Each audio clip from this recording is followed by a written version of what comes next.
वैसे भूख ज्यादा लगेगी आपको। तो हम लोग लगभग 500 मीटर आगे गए होंगे, कहीं भंडारा चल रहा था खेत में, तो हमें आवाज आई किसी की पीछे, या ये भंडारा ले लीजिए, भंडारा ले लीजिए। आवाज आई तो वहाँ उड़द की दाल थी, मुझे आज भी याद है, तो रोटियां थी, तो भर पेट हमने वहाँ पे खाया, अभी एक्स्ट्रा बाकी खा लिया, आगे से चला। तो कहने का भाव ये है कि खाने के टाइम आपको खाने का आनंद लेना। अभी तो लोग खाने का आनंद नहीं लेते, कारण क्या है, क्यों नहीं लेते हैं?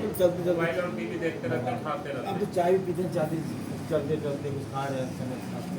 जिस समय जिस कार्य को करते हो उस समय उसमें रहना चाहिए, इसको मतलब प्रेजेंस ऑफ माइंड।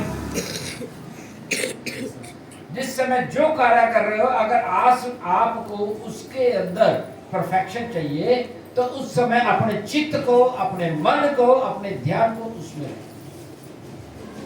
फिर कैसा भी क्यों ना हो आपको अच्छा लगे।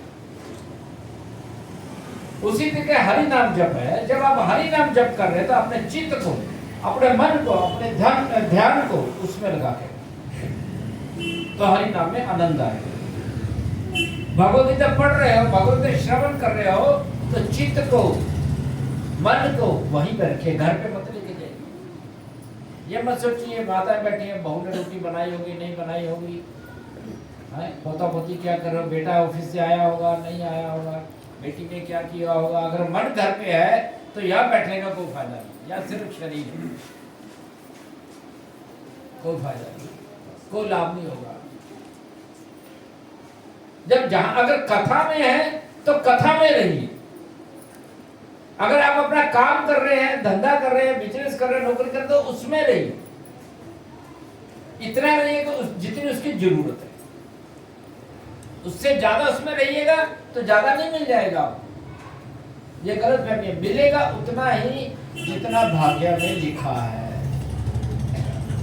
वो चाहे आप 2 घंटे का कर्म कीजिए, चाहे 8 घंटे का कर्म, वो आपके पास चलकर आएगा। अब पीछे हमारे प्रभु जी हमारे साथ बातचीत कर रहे थे, तो कहते पता नहीं क्या भगवान की कृपा है, अच्छे प्रभु जी हमारे, बहुत अच्छे, बहुत अच्छी सेवा करते हैं, चेतना साधना सब कुछ बहुत अच्छा है। कहते भी खर्चे है ना घर के पूरे नहीं होते, पर लेकिन होता क्या है, सारा दिन कोई काम धंधा नहीं था, एक खर्चा आ गया 20-25 हजार रुपए का, शाम को एक ही कस्टमर आया, वो एक से ही 25 हजार रुपए बच गए, एक से ही 25 हजार। कहते ऐसे ही भगवान मेरे साथ करते हैं, सारा दिन कोई काम धंधा नहीं रहेगा, बस शाम के टाइम, और अपने टाइम से ऑफिस बंद कर देते हैं। मंदिर की सेवा तो सेवा है, रात को 8 बजे सो जाना तो सो जाना, सुबह मंगला आरती आना है, सो जाना हर हालत। 6 बजे घर चले जाते हैं, दुकान बंद करके, अपना ऑफिस बंद कर 6 बजे घर, भगवान व्यवस्था करते थे।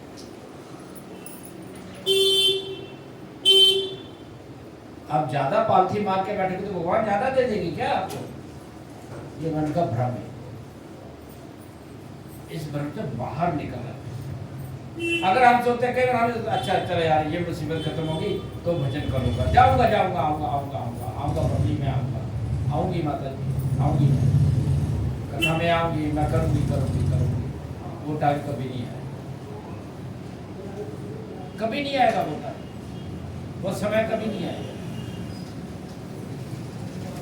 आज से ही शुरू करना पड़ेगा, अभी से शुरू करना पड़ेगा, मन को दृढ़ करके शुरू करना पड़ेगा। अगर हम चाहते हैं कि हमारा अंत बुरा ना हो, सिर्फ अंत ही नहीं फ्यूचर भी हमारा खराब ना हो। हम धन इकट्ठा करते क्यों करते हैं? फ्यूचर अच्छा हो, फिर तो यहाँ तो आत्मा की बात, क्या हमें अपना आगे का फ्यूचर नहीं देखना चाहिए? भगवान इसमें यही बात कर रहे हैं, भगवान हमारे फ्यूचर की बात बता रहे हैं भगवान, कि हमारा भविष्य कैसा होना चाहिए, हमारा भविष्य कैसे बनेगा।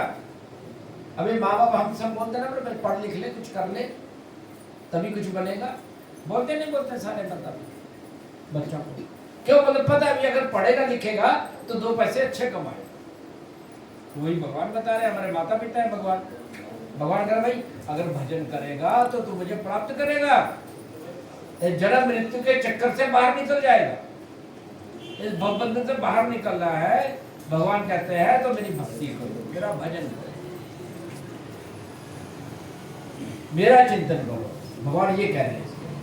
अब आगे तात्पर्य में श्रीला प्रभुपाद जी बताते हैं,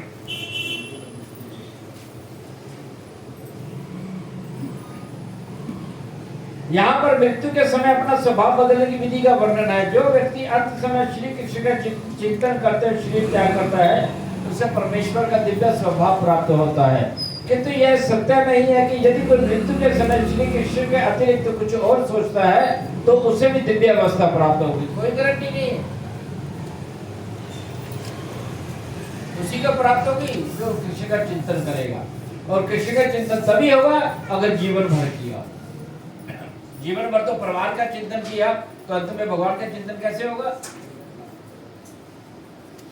माताएं ये ना सोचेंगे प्रभु जी की जिम्मेदारी है सिर्फ आपको अलग मरना, उनको अलग मरना, इकट्ठे किसी को नहीं मरना। आए भी अलग थे, जाना भी अलग है, रास्ते में लगा कर्म भी अलग है। माताओं को पति का आधा पता कब मिलता है? मेरे लिए सब नहीं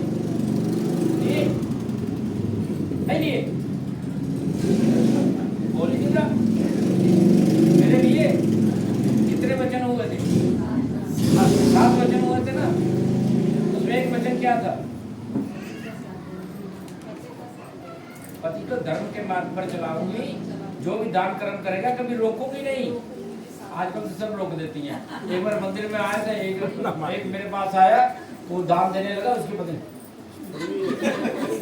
क्यों ना मार दी? तो ले इसको किनारा करता है, ऐसे को नहीं मानता। ज्यादा ना दे, मेरी साड़ी का कम पड़ जाए, दान नहीं करने देती। तो पत्नी को अगर पति धर्म के मार्ग पर है, जो वो सत्कर्म करता है उसका आधा भाग पत्नी को मिलता है, लेकिन तब मिलता है जब पत्नी पतिव्रता है धर्म के मार्ग पर। अगर पत्नी पतिव्रता नहीं है तो उसको आधा भाग अपने हस्बैंड का नहीं मिलेगा, पुण्य कर्म कभी नहीं मिलेगा। और इसका उल्टा है, हम लोगों को ज्यादा करने की जरूरत है। क्यों जरूरत है बताओ? पता है किसी को? पता है किसी को? हमें भी पत्नी का आधा मिलता है, पर क्या मिलता है? दुख मिलता है। पाप कर्म। जितने पाप वो करेंगे ना, आधे हमको लेने पड़ेंगे। इसलिए रस्सा किसको ज्यादा खींचना पड़ेगा? पति को है? रस्सा